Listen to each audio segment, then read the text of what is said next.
को संबोधित करते हुए एक पत्र लिखा है। ये पत्र पीएम मोदी ने 1 जून को कन्याकुमारी में 45 घंटे की अपनी साधना के बाद दिल्ली वापस लौटते समय हवाई जहाज में लिखा। प्रधानमंत्री ने पत्र के माध्यम से संदेश दिया कि कन्याकुमारी में साधना से नए संकल्प लिखने हैं।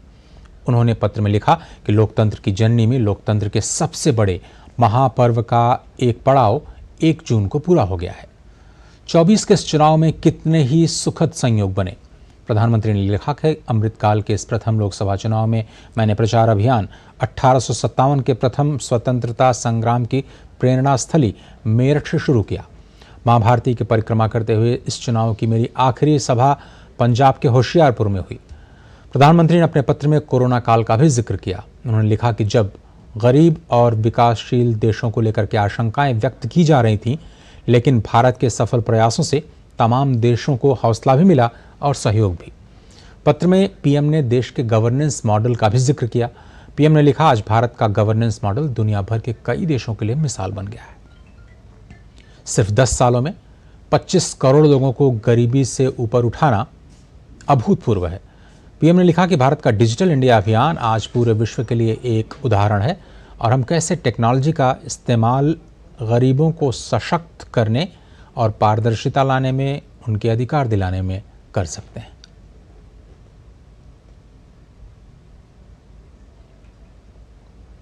प्रधानमंत्री का ये जो पत्र है वो देश और दुनिया के नाम आज उन्होंने अपने भावनाओं को सार्वजनिक करते हुए कन्याकुमारी की साधना के बाद नए संकल्पों का जिक्र किया, साथ ही साथ भारत के गवर्नेंस मॉडल का भी जिक्र किया। और उन्होंने कहा कि किस तरह से चुनाव की आपाधापी के बाद जब वो साधना में गए तो कैसे